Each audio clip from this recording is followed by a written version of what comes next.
Le futur, on ne le prédit pas, on le dessine. C'est exactement ça. Et aujourd'hui, on va justement jeter un œil au plomb, aux esprits qui sont en train de bâtir le monde de demain. Il suffit de regarder autour de soi, le smartphone qu'on a dans la main, le pont qu'on traverse pour aller au travail, absolument tout est le fruit d'une conception, d'une idée. Ces créations sont littéralement partout, mais on y pense rarement. Leur origine, elle, reste souvent invisible. Alors, la question se pose, forcément. Mais qui sont-ils, ces inventeurs de demain? Qui sont ces gens qui, aujourd'hui même, construisent le monde dans lequel on vivra? Eh bien, la réponse, elle se trouve pile à la croisée des chemins, entre la technique et la créativité. On parle bien sûr des ingénieurs et des architectes. Ok, alors commençons par le commencement. L'ingénierie, c'est un peu le moteur, souvent invisible, qui façonne notre quotidien. Allons voir ce qui se cache vraiment derrière ce mot. Il faut tout de suite oublier le cliché de l'ingénieur seul avec sa calculatrice. Non, la réalité, c'est bien plus un ballet complexe. Il faut jongler entre la rigueur des chiffres, l'audace de l'innovation et même la finesse des relations humaines pour qu'un projet aboutisse. Et c'est justement cette polyvalence qui est dingue. Un ingénieur, ça jongle en permanence entre le calcul pur et la gestion de projet, entre diriger une équipe et respecter un budget serré. C'est vraiment dans cet équilibre, parfois précaire, que les idées qui semblent abstraites finissent par devenir une réalité bien concrète. Et leur impact, il est immense, vraiment.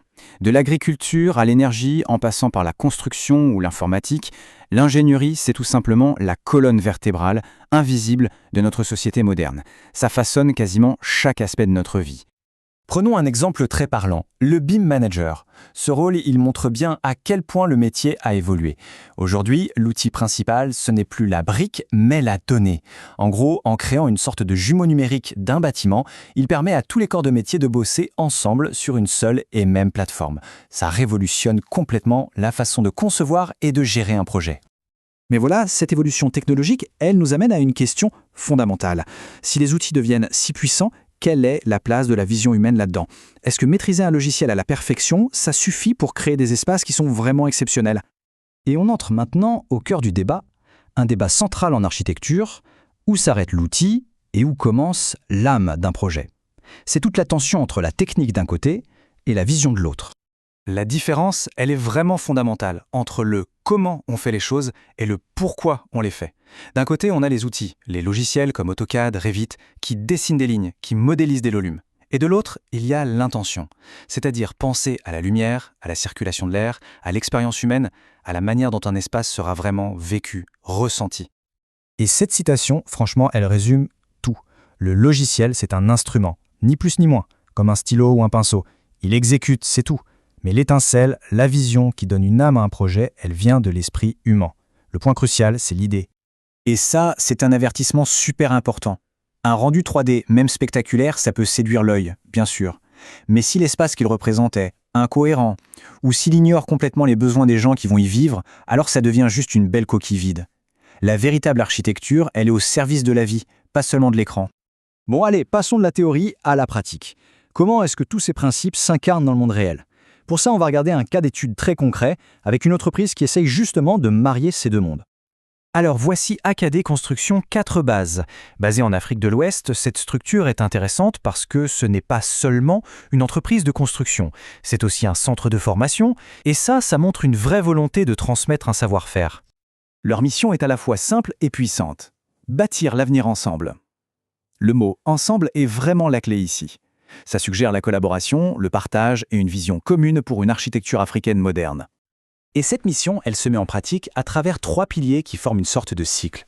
D'abord, les études et la conception avec des outils modernes. Ensuite, la construction sur le terrain. Et enfin, la formation pour transmettre ce savoir à la prochaine génération. C'est une approche vraiment intégrée qui relie l'idée à son exécution. Dirigée par Frank Gilbert Adaiko Vikovidoven, l'entreprise a un vrai impact régional. En se concentrant sur des services fiables et une architecture qui est spécifiquement adaptée au contexte africain d'aujourd'hui, eh bien, elle ne fait pas que bâtir des murs, elle participe à la construction d'une identité. Ok, on arrive à la synthèse. Après avoir exploré l'ingénierie, l'architecture, qu'est-ce qu'on peut retenir de tout ça? Quel est le véritable plan directeur finalement? S'il fallait tout résumer en une seule phrase, ce serait celle-ci. Le logiciel exécute. L'esprit crée. C'est aussi simple que ça. Les outils, même les plus sophistiqués, ne sont que des extensions de notre intention. La source de toute grande création, ça reste l'étincelle humaine. La vraie fondation, du coup, elle n'est pas en béton ou en acier. C'est une fondation d'idées. C'est la capacité à comprendre l'humain, à imaginer des lieux qui ont une âme, qui parlent, respirent et vivent, et bien sûr à travailler collectivement pour bâtir un avenir meilleur. C'est ça qui fait la différence entre un simple constructeur et un véritable visionneur. Et ça nous laisse avec une dernière question, une question pour l'avenir. Avec l'arrivée de l'intelligence artificielle, on approche d'un point où les outils ne vont plus seulement exécuter. Ils pourraient proposer, suggérer, voire même imaginer. Alors, quelle sera la place de la créativité humaine dans tout ça ? L'avenir décidément reste à dessiner ?